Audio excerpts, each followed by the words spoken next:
20 second delay between what happens here, what happens on the screen. It's just like you could just say we're live, and I don't fucking know. Well, you just did for us.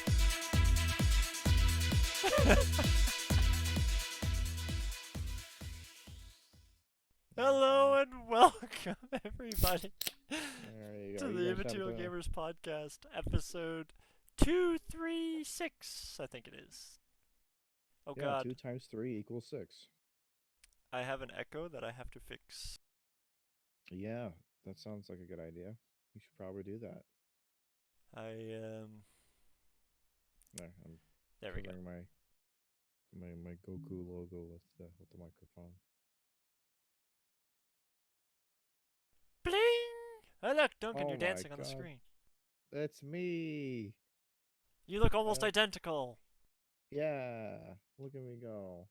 Just in a different room. I'm in a different room. It's incredible. Yeah, you've transported time and space.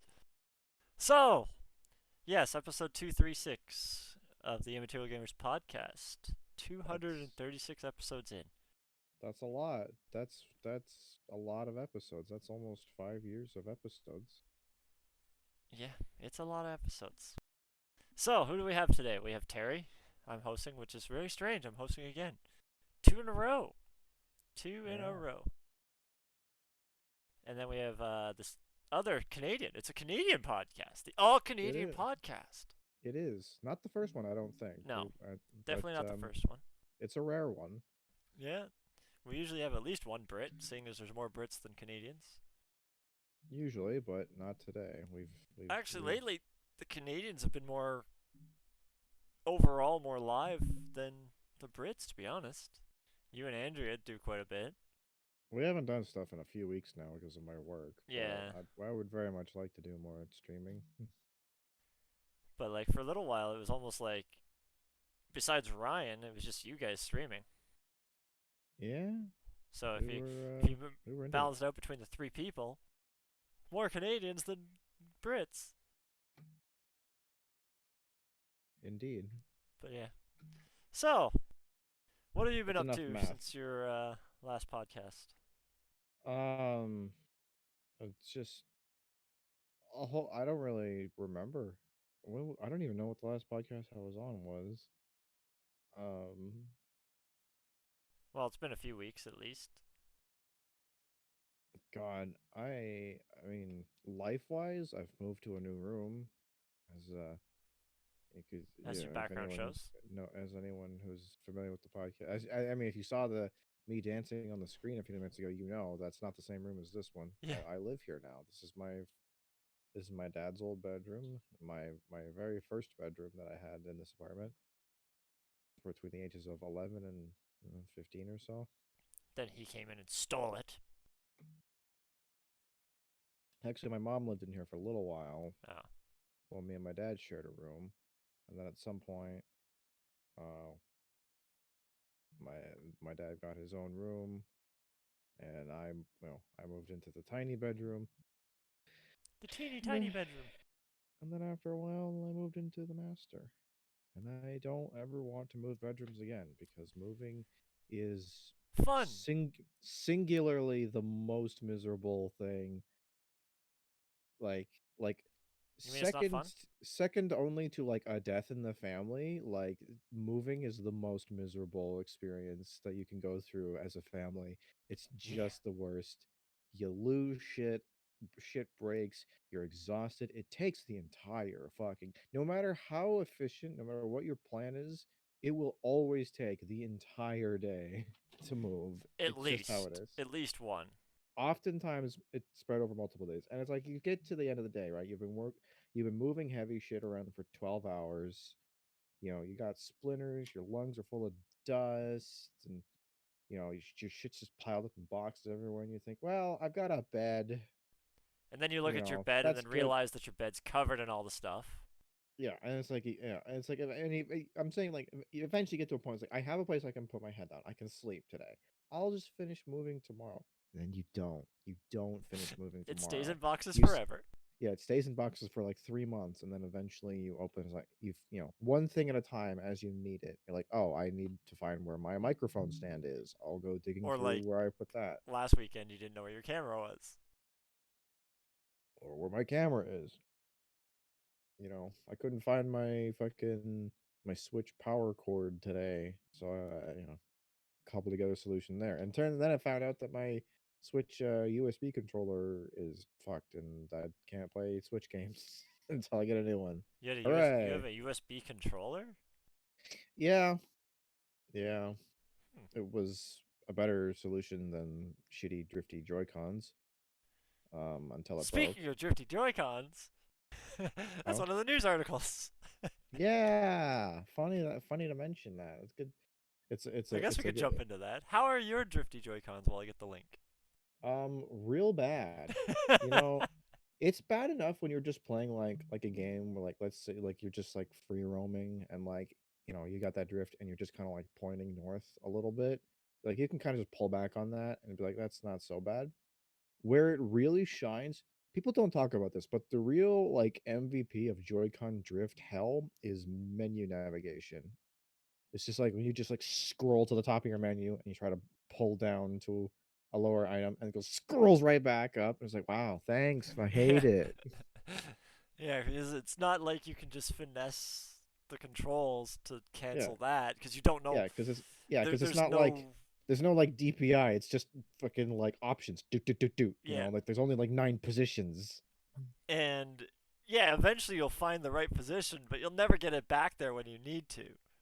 It's Yeah, not like you can see yourself drift and then just counter it. it's really annoying. So that's why I had a USB controller, and that's broken. I could have gotten a Pro controller, except Pro controllers are like $100, so fuck that. So I got a USB one instead, and hopefully that'll work for now.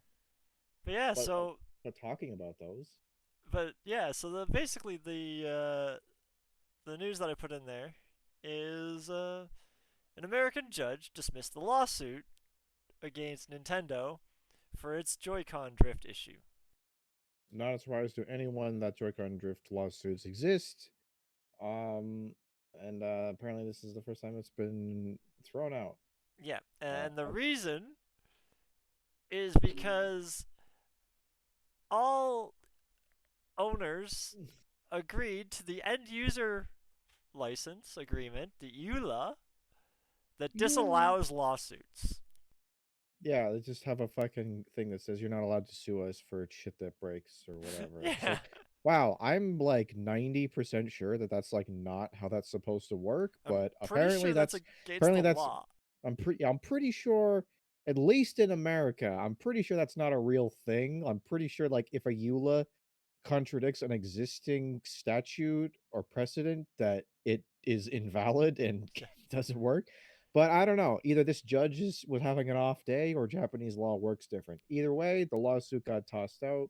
And Yeah, so if you were hoping to get a free Joy-Con or reimbursement for Joy-Con purchases, uh, fuck you. yeah. See, like the only thing that I can think of that would allow this judge to say, yeah, it's gone, is the fact that people were stupid enough to sign the EULA. I'm one of them. I've signed that EULA. I'm sure of it. Uh, I own 2 Switches in my house, at least. Mm, So I'm sure I've signed that EULA somewhere. Sure you've signed that EULA somewhere. I'm pretty sure when yeah. you just activate the device, you have to sign the EULA. So I'm sure we've signed it, and it just goes to prove that maybe we should be reading the EULAs. Like that one company that decided to, as an April Fool's joke, say, "We own your soul," when they updated their EULAs. See, that would be an example of an unenforceable EULA clause. You Yes. you definitely cannot own someone legally Well, in like pretty much any part of the world. unfortunately for you, you don't have. Well, you have one soul because you're Canadian, but I Yeah, had I to go got there. one back. I had to go there. But yeah, so it's funny that you mentioned the DriftCon drift or DriftCon, Joy-Con. drift. DriftCon. That's what they should be It might as well called. just might as well just call them drift cons, and it'd be about Yeah. the same goddamn. difference. But yeah, the Joy-Con drift. Yeah, so A if you're major looking to sue blow. Nintendo, you're not gonna be getting anything from them. So either 6 years we waited for this, and we got this wet fart of a conclusion. yeah. Thanks. So unfortunately, all you can do is go out and buy more and have more drifts. I also love like the statement at the very bottom of this is like it's like statement from Nintendo. It's just like their apology, where basically they just say, "We're sorry you don't like the Joy Cons. We're not doing anything about it. Fuck you." We Like, continue to aim to improve it, basically. yeah, I'm sure you do. You had 6 years You to fix the problem. you aim to improve it by making the next system is what they're going to be doing. Their next system will have a better Joy-Con. That'll have a different type of drift or a different reason for the drift. Mm. But nowadays, every single controller seems to have a drift. Have you noticed? It's the only controller I really handle much is the Well, Nintendo there's controllers. So. the big thing for the PlayStation controllers having drifts. The brand new PlayStation's controllers were having drifts. Oh yeah, Um, that's Me and that's Darius nice. talked about that probably like a year ago now, but it just Like, seems to be like a I like the never-ending idea. thing. It's like, oh yeah, the brand new top of the line, right off the shelf, Well, it was barely brand new at the barely time. unboxed PlayStation controllers. A year Hey, or so ago, it might have been in this two. Heck, market, fucking who even knows? you might have just been able to get one now with the way the markets have been going. Well, yeah, I mean, the whole The PlayStation only thing business that you is could get your bullshit. hands on is a Switch, and then deal with the drift. Tokyo Drift. But yeah, But yeah, so no, video games. I haven't really been playing a whole lot of video games. I really, really haven't. I've we're a like, gaming streaming platform. Come on, you I have to be know. playing It's just like games. I feel like when I it's like I felt like almost every day. It's just like I either got to get up first thing in the morning and fuck off to nowhere land to go get to work, or I get up and my work's in the night. But I don't really have enough time to really get in anything. I basically have enough time to get up and like feed myself and like make sure that I'm like prepared for work. And then I go and then I come back home at like 11 and I'm like, well, I gotta go to sleep now. I'm tired. It's just like I feel like I just haven't felt like the motivation or time to play much. I Of think that feeling's called being an adult. Yeah, It yeah, sucks. I'm feeling the press. I'm feeling the squeeze of adulthood. Are we? Oh, I paused our stream. Whoops! I thought we were broken. We're not. That's No, just me. I've been I'm watching. broken. Lily's broken Um, if you can't hear. that's very sad. I'm sorry to hear that. Yes, yes, that's your Wow. paw. Thank you. Um, I played the only game I really played of it. I mean, I played like two maps of the new Fire Emblem game. I'm not even about talking about it because I have said I've played so little of it so far, and I really want to play more of it before I have a whole breakdown of it. I've played a lot of games of Teamfight Tactics by myself. Oh, Just where trying to was my find invite? comp. Fuck off. I play by myself. Fuck off! I don't want to play with you. I don't play with anybody. So get away from me. Stop talking to me. Leave me alone. I'm antisocial. The antisocial Canadian. Yeah, exactly. I've only got the one soul, damn it. I I don't can't got any. share it with anybody. So, yeah, I just just experimenting with compositions in that game, trying to What get do you my like score so up a far? little bit. Um, I like there's been like this sort of like this sort of like a puddle of characters that I like. It's sort of like hearts are good, Hearts are broken. It, hearts and like mascot with like some brawler in there. Like we're looking good with those. I've been Mm. doing a lot of heart mascot. What else have I been playing around with? Star Guardian. If you get a decent team of Star Guardian, um, like in Fortune Favor, if you start with Talia, who's a Star Guardian, a purple Star Guardian, Mm. um, I had a game where she was so broken because she was just non-stop casting. Because basically, Star Guardian is you need 9 to get the max Star Guardian. Mm-hmm. But what it Which is a lot. does is gives you 200% mana gains.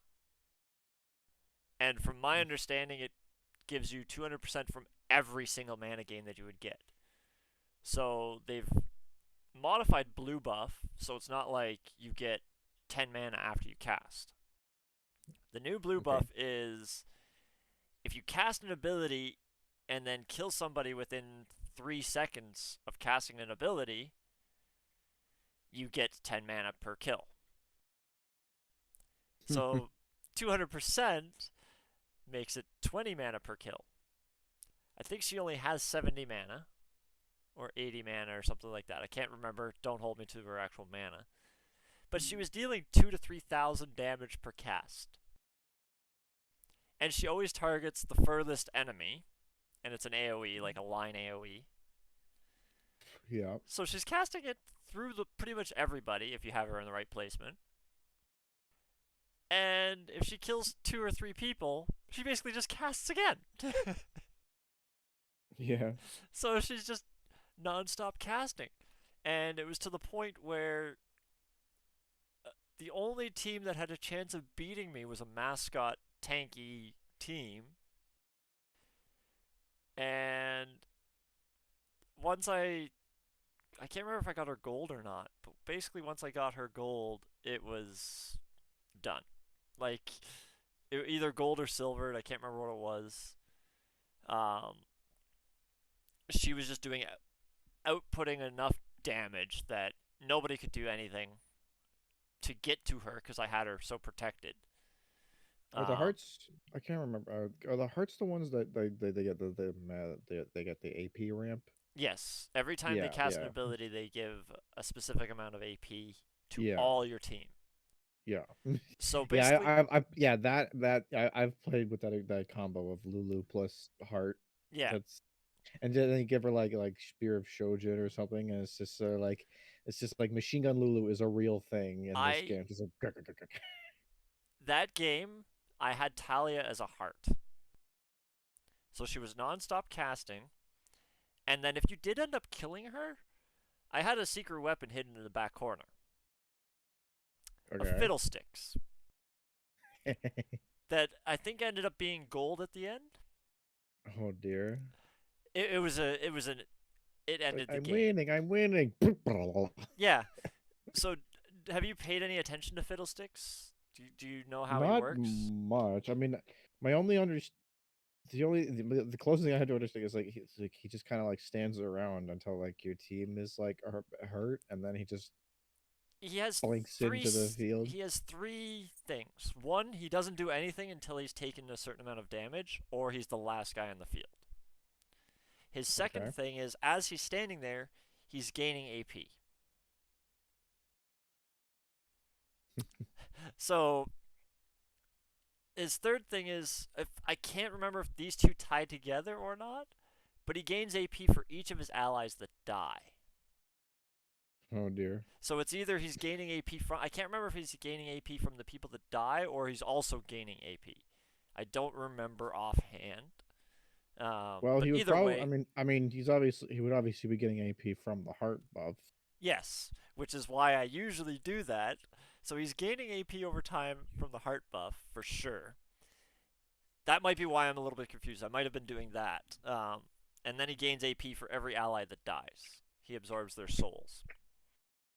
Um, so yeah, if you have him with heart and like a rod or what's it called? The one that keeps gaining AP over time.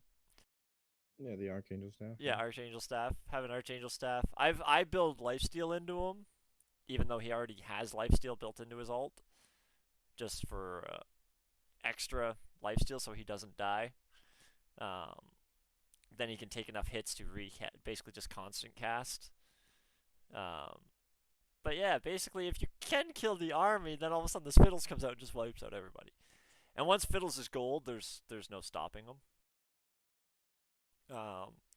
I had one game where I had a gold Nunu, and That was pretty broken. Mm-hmm.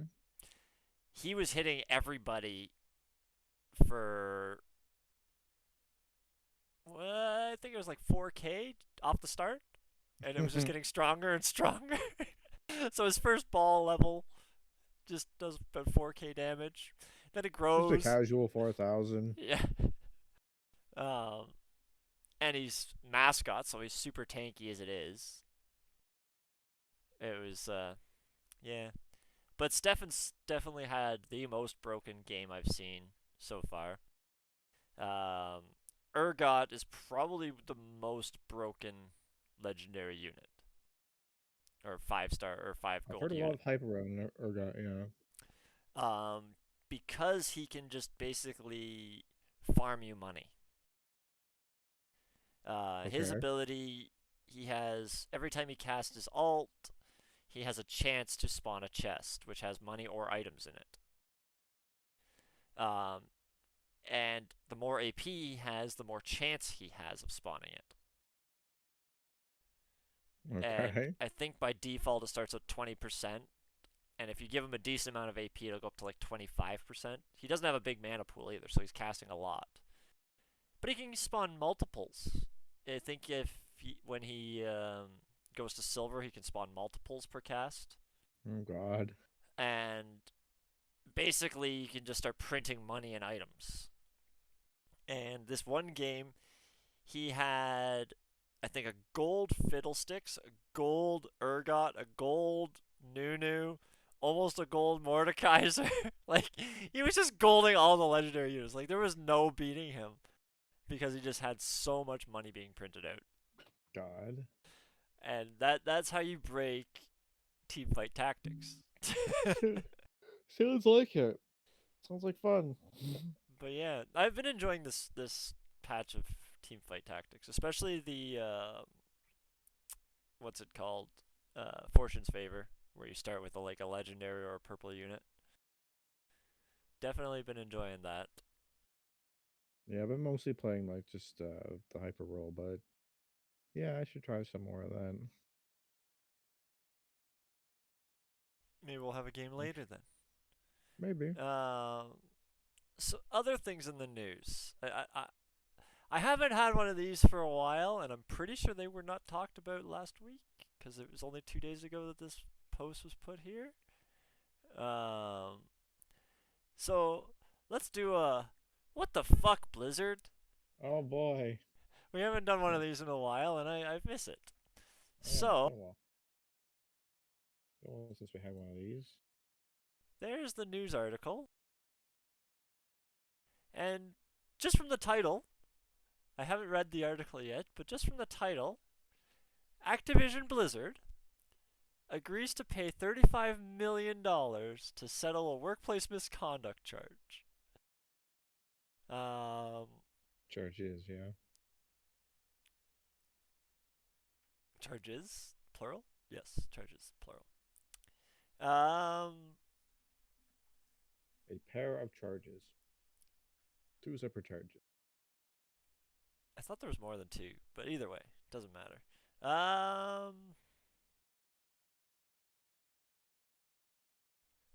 So basically, yeah, I don't need to go into it to say that they've agreed to pay. Like, obviously, that's already said and done. But the spokesperson for Activision told VGC, Video Game Chronicles, the people that are doing this article.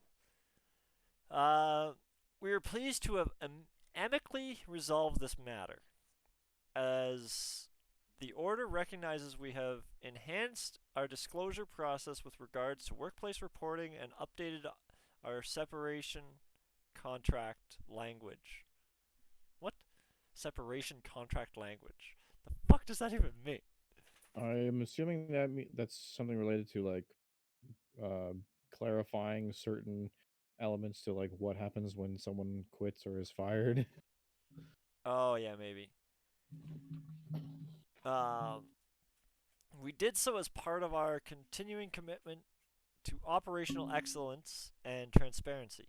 There's nothing Activision, excellent about the way fucking Activision Blizzard operates, but go on. they just take people's money, including mine, because I'm playing WoW again.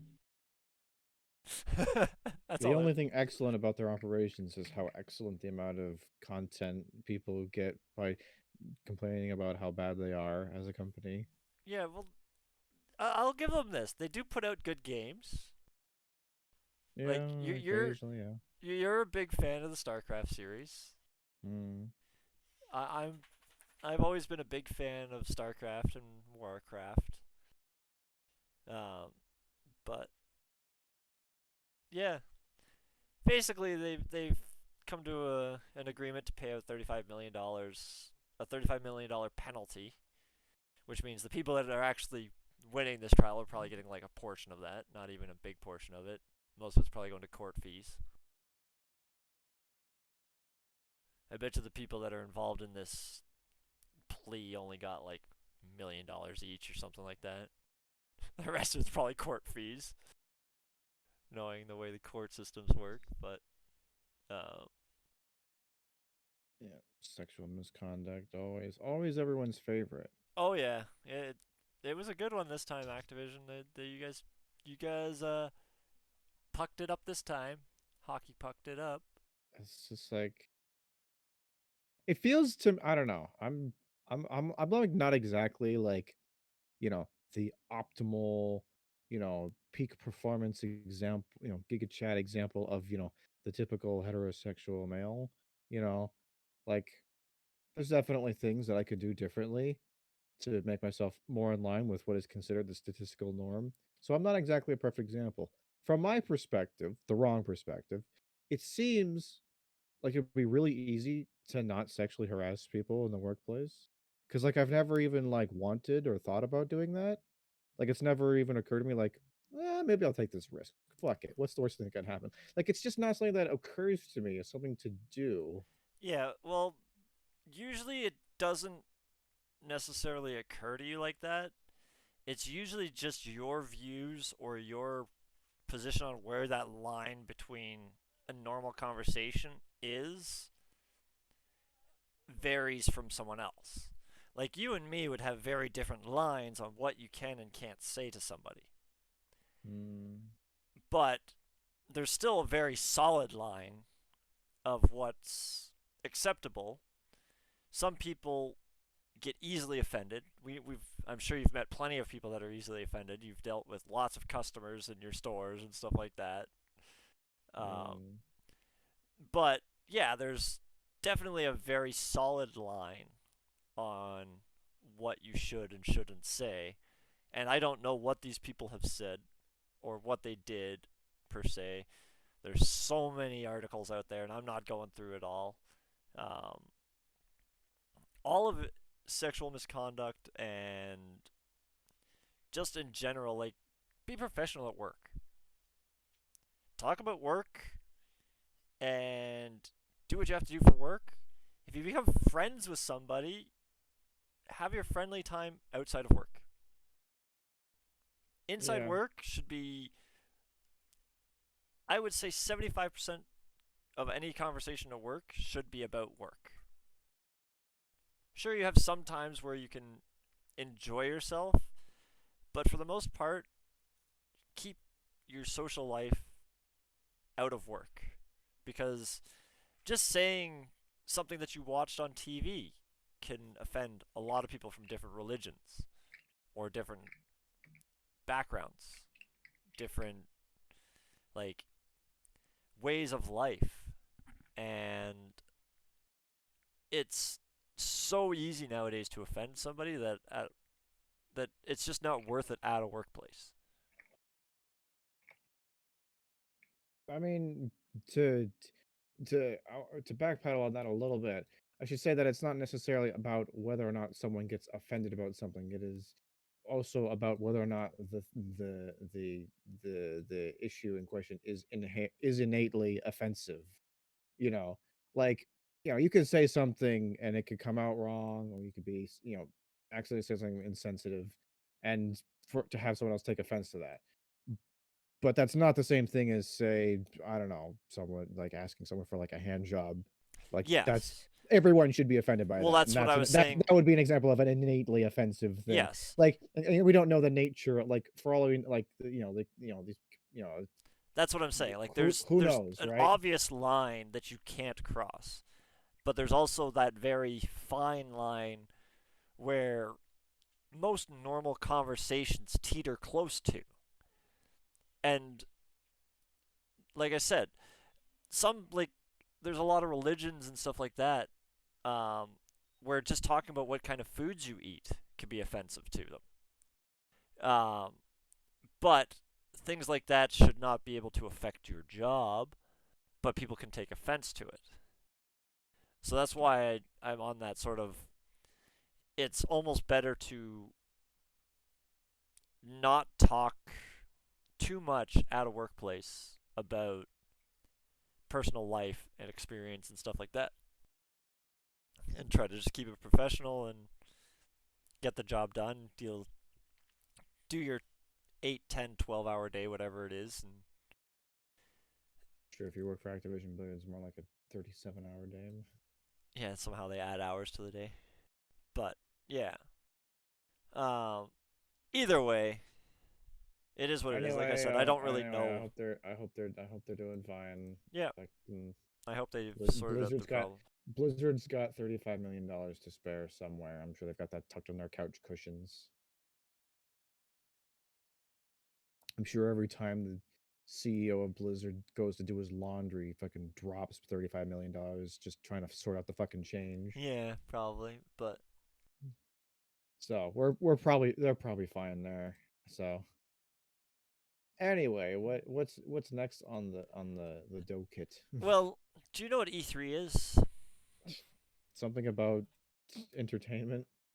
Yeah, Like a big it's a convention. Didn't that it's a like stop existing or some shit? well, it's I would say it's gonna get pretty hurt pretty good now. It's an basically it's an entertainment trade show that happens in Los Angeles, and apparently, really, Xena, don't push stuff off my desk. My new kitten's a menace. Um, Rip, so rip.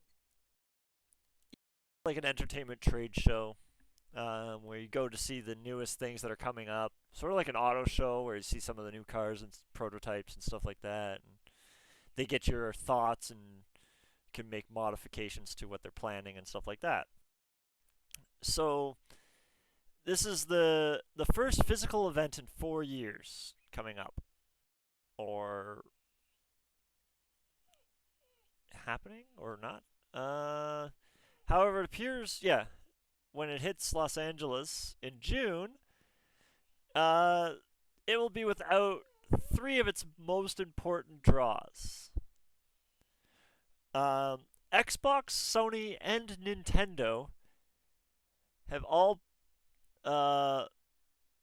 has been it's been heard that all three of those will not be present on the show floor.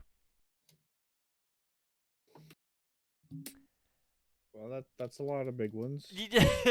Especially when it comes to like I mean, the that's all of them. That's the main three. that's the only three gaming companies really that like have console based gamings really. Um, Besides like arcade games and stuff like that. Yeah, I can't wait to see the next House of the Dead game at E3. Yeah. But yeah, Um, so so, that's well, not a yeah, I good mean sign. I Um, mean these people they've got their own shows at this point, right? Like that's like I feel like that's been like the direction that so many companies are taking now, where it's sort of like uh, this exclusivity is the word I'm looking for, where it's like every entertainment company wants to own as many things as possible, and then they want to stop like freely associating in these like common grounds areas. you know the media companies are getting away from things like Netflix, which was like a general, like any genre, any company, you know type of service, and they're making their own streaming services with their own exclusive content that they've bought up and merged into. Uh, and now the gaming companies are all like they want to they just want to have their own shows. They want to have their own like uh unveilings and so forth. Which I all power to them, I guess. If that's good for their bottom line. I don't know. There's a part of me that kind of makes me think like maybe that's a good thing. Like we have this is supposed to be about uh upcoming events in the gaming world. Maybe E3 is better if that space gets reallocated to like just smaller companies Yeah, doing I have to. showcasing their shit at booths. Yeah, I have to agree with that. Like the the so-called big three, as they even put in the article, uh, basically overpower the whole market as it is. So the only downside is that if those three aren't going, there's a lot of people that aren't going to go to the event. Yeah. Um, but I do agree with you on the fact that it will be a lot less flooded with the money that those big three companies have compared to all these smaller companies that just want to get started and need to get some awareness. Yeah, because to me, it's like that's where those kinds of companies need to go to get the word out. If like Nintendo doesn't need to go to E3 to unveil their next fucking Mario game. Like they've got their own system. They got billions of dollars they can pump into native and second party just distributors. They can, Yeah, billions of dollars that they can pump into an advertising campaign like that tomorrow. yep, And they don't, but it's just like you go to a place like E3 where, hopefully, many thousands of people are going to be there. That might be a good place if you're just like you're just starting out. You've got like 6 people on the team, and you're just, you're about halfway to yeah. You just coded up your your nice project. your programs and stuff like that. And you just gotta drum up some interest, Yeah, get some eyes on you, hand out some business cards.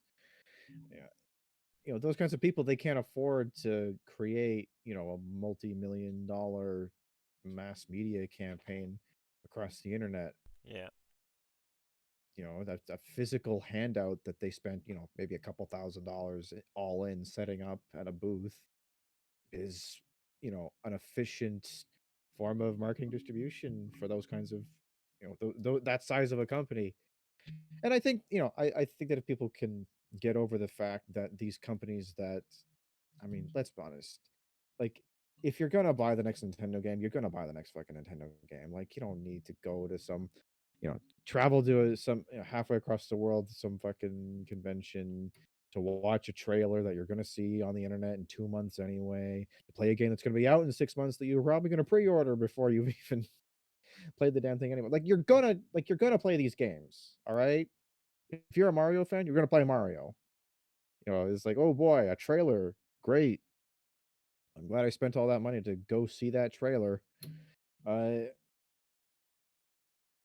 but maybe you might stumble across a neat smaller project that's not that's something you wouldn't have heard about otherwise while you're there, and I think that's more interesting, more valuable. I don't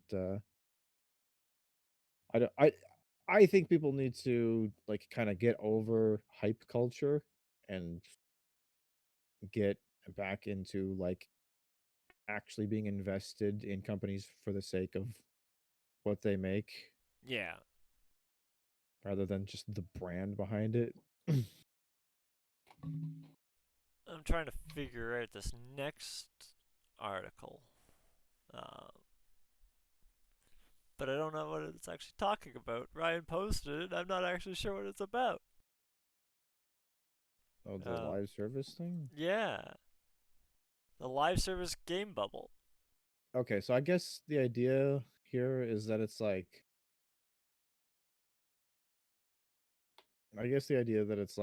so live service games, I mean this basically just refers to any type of game that has a central server owned by the company where it requires some connectivity um, to play, Yeah. and that doesn't necessarily apply only to multiplayer games and online multiplayer games. Yeah, There's actually an increasing number of single player games that still that require you to that yeah verify that tracks, like cloud services and and verify progress, yourself and verify your credentials and stuff through live services. So live service game is a thing that like it applies to a lot of games. I think they're mainly focusing on the multiplayer games in this, yeah. but the idea is that it's like uh there's so many of them, and that the like turnover rate of live service games is so high that like they're going to get to a point where they're just not financially viable Well, anymore. yeah, unfortunately most of them are trying to just get people to play, but the issue is they also got to get people to pay. And so many of these services are free that it's hard to actually earn any money. I don't think that's what this is actually getting into, though.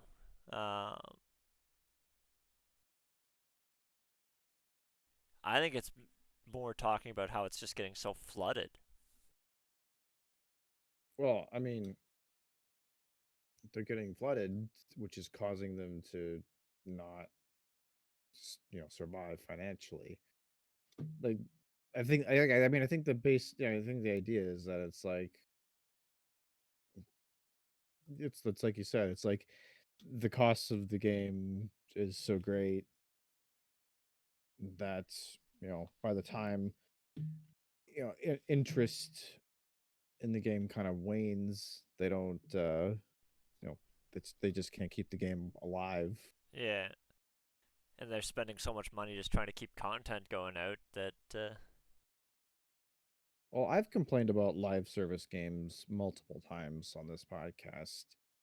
The big problem with these games is that when you have a live service, there is an ongoing cost to running the game. Even if there's zero, literally no active development or troubleshooting whatsoever in your game, just owning a room that has servers in it that are maintained and like kept functional and drawing electricity, just that by itself is a cost, and it is a yeah. ongoing cost And how until many the day you turn those servers off. yeah, and how many games have we played as when we were younger that if we decide, "Oh, let's go play that game." We load it up, go to play the multiplayer, and it's no longer available. Yeah, well, that's just it. Like Because and unfortunately, they never and made it so and that that's you could. because and that's all because of the big problem with that is the death of LAN. Yeah, You know, the nothing's LAN. Like Yeah, everything almost is online nothing. now. Yeah, almost nothing could be hosted. Yeah, like you could go right now and go play Halo 2, a game whose online service has been dead for years. Yeah, Years that game has been offline. And you can go play it right now if you've got a copy of Halo 2 and a couple of and an Xbox, and you could go play a local game with that. You can, play local multiplayer on that right now. And it would work just fine, exactly as it did, yeah, you know, local. 18 years ago. But that's because that was That's how it how was it made. was. It was developed that way. Yeah, But like, when StarCraft finally kicks the bucket, I mean it's kicking, it's going, it's still surviving.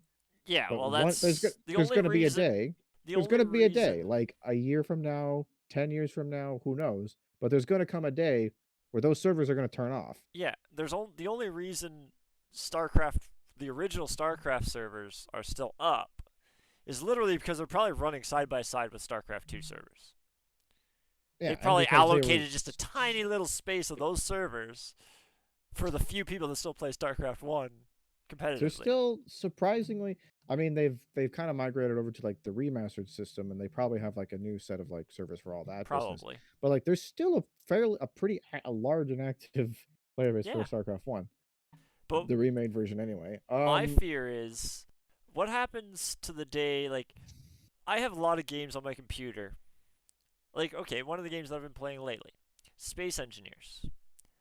I could technically host a server. I can download a dedicated server and host it off my own computer, or I could. It's built into the game. I could literally just host it so people could play, like connect to me and play. Mm-hmm. But it verifies through Steam. It verifies your characters through Steam, your account through Steam. That's its login. What Okay. happens when Steam dies? Obviously, it's not going to happen for a very long time. What We happens? we I mean, for all we may all well be dead and buried by the time that happens, but Probably will be. it Steam will probably be around it's longer than us. I mean, it's not an immortal program. Companies Come have and to go. pretend that they live forever, They but come and go. they do end eventually. And yeah, that's Steam you're may have 100% 100 right. Like, years, may have 200 years. yeah. But eventually it will end. Something else will replace it. That's Yeah, just the way and we are. this is an ongoing problem with uh live service games, is that it's like once the online service goes dead, there's no game anymore. Yeah. And we're paying we are purchasing games, we're buying these products that have indefinite expiry dates. And they're all variable. Some of them might have an expiry date of 5 years. Some of them might have an expiry date of 3 months. Yeah. It How many depends on how successful the games games is. how many games that are in development that you can buy pre-release on Steam that say we're going to give you all of this, and then you're like, "Oh, that seems awesome and I like the game right now, so I'm going to buy the game and play it as it is." And then hopefully when they add all these extra features it's going to be even more, and then they stop putting out updates. They never got to where they wanted to get. Either they had internal problems, not enough money, not enough whatever,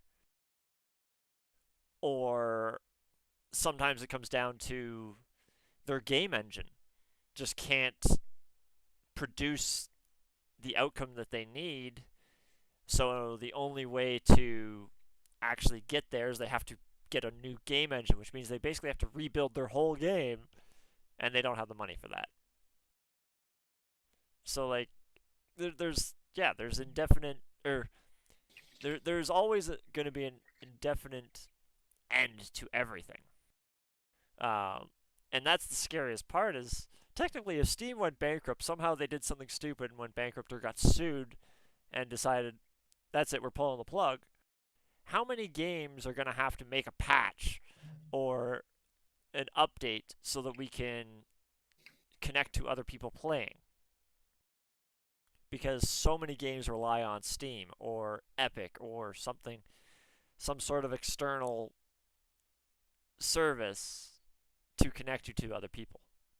Yeah, well, yeah, I mean that's just it. Like, you know, one.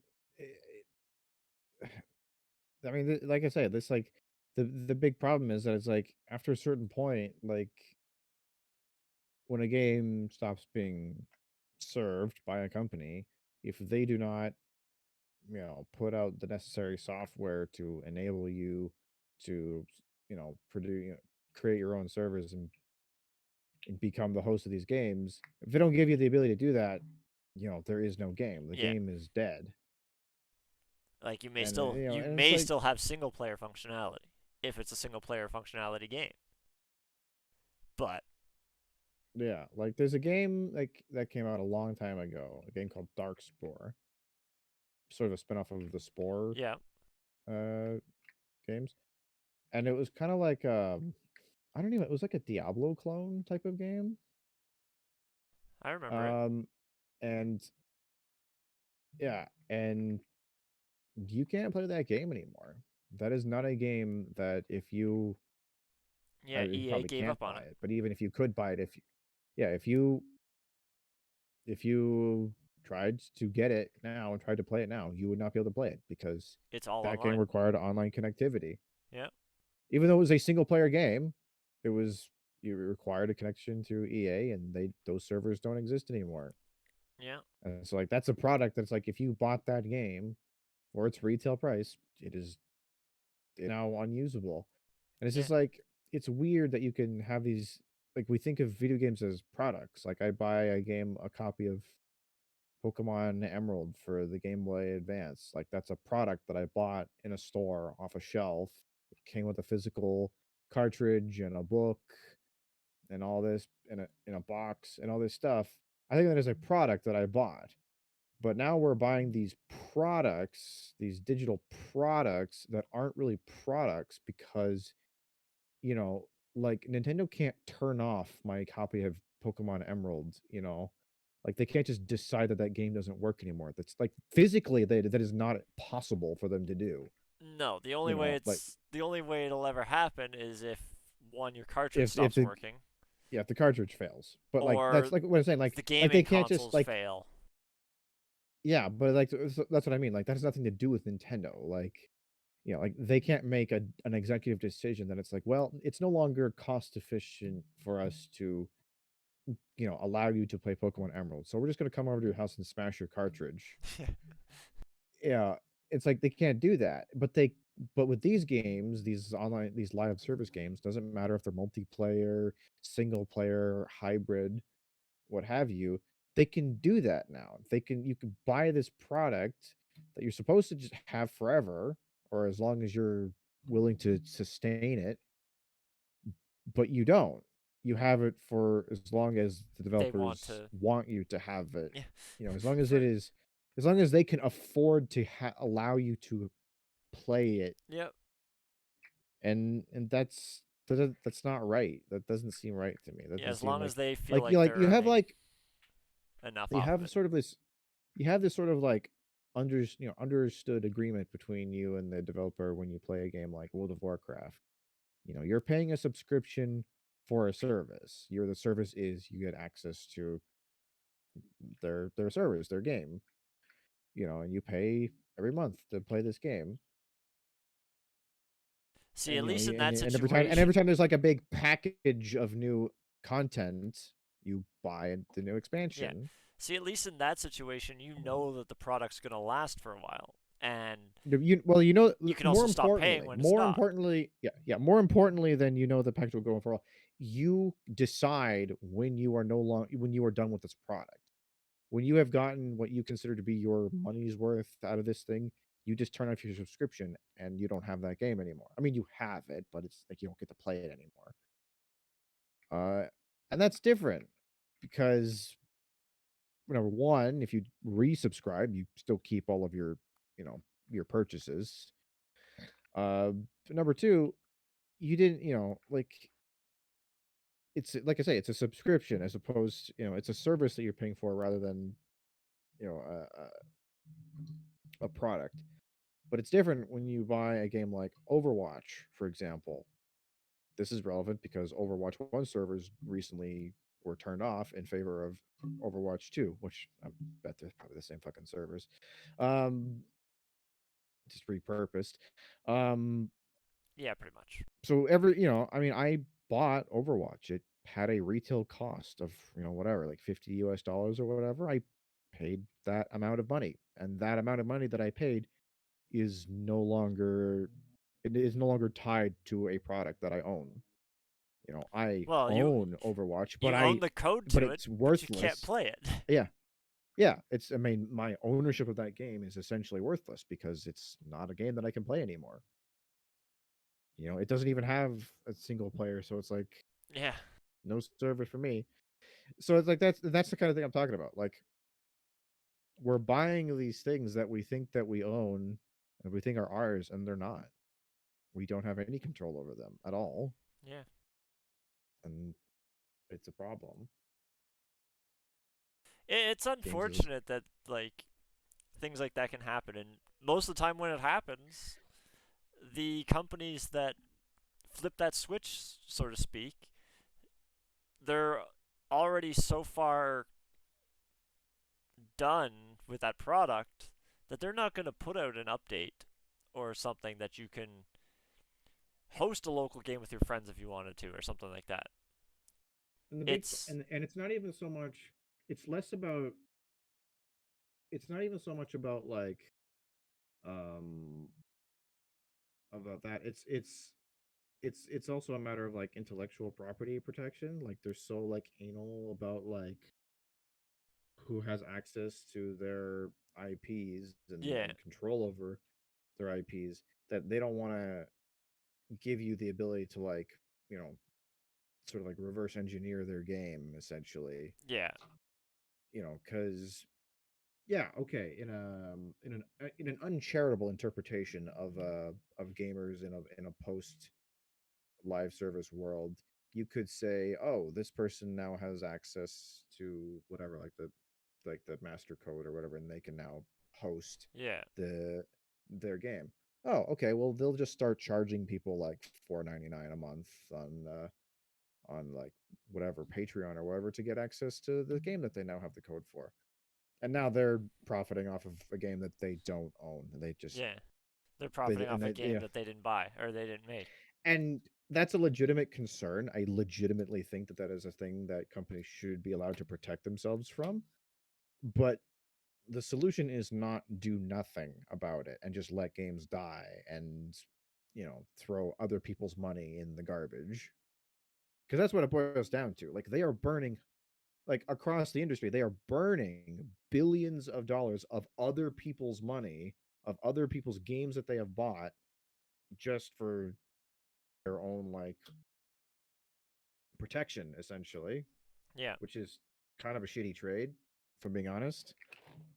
And like it really sucks, especially when there's a game that you can play like that's playable like uh Darkspore. That's basically a solar if I think it did have multiplayer, but it was also a game that you could play on your own. Um Mhm. but like you said, you can no longer play that at all because their servers are gone. Like in situations like that, at least with um they should at least allow some sort of way of at least hosting it or downloading your character file if that's what it is or whatever and being able to play on your own computer.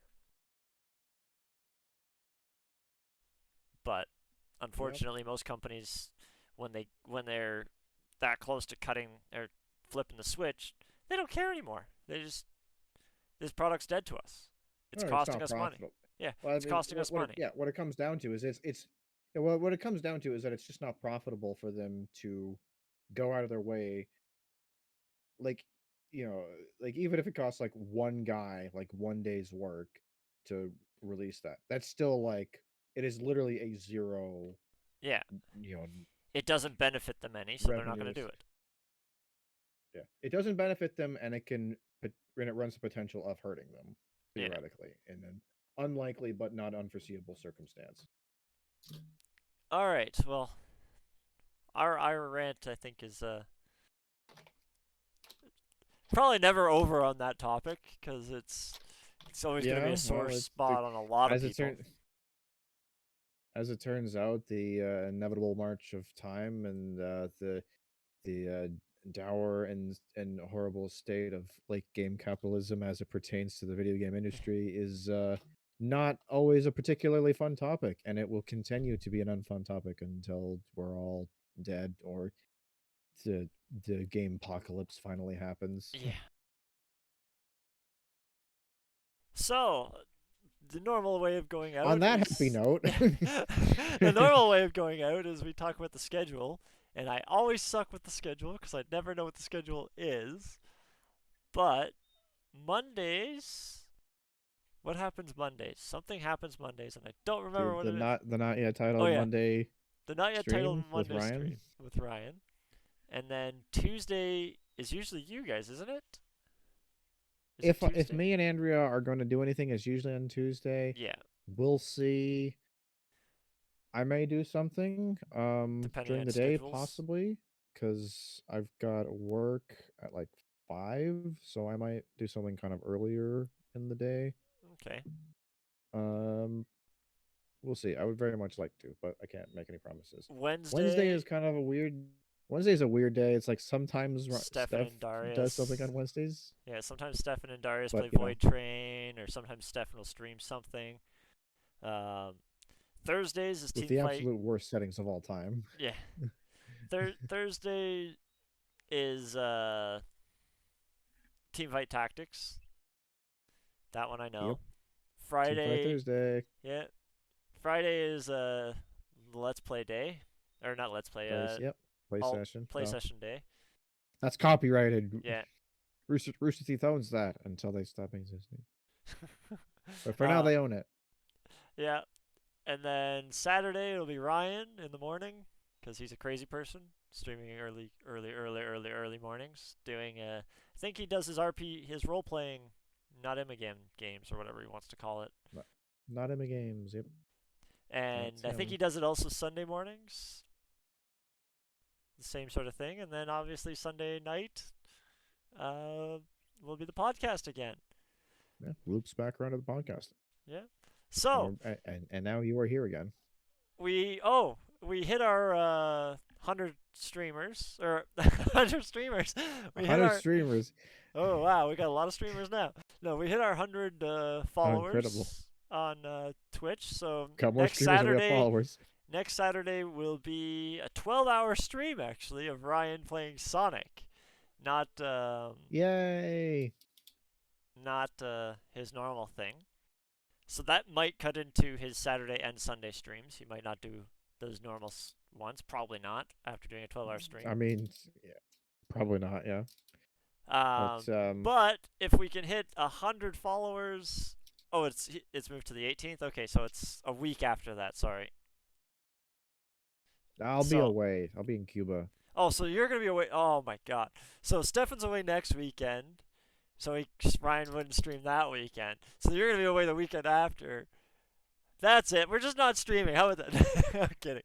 So apparently it's the 18th. I'll be out of the country. Apparently it's the 18th that Ryan's doing his 12-hour stream of Sonic.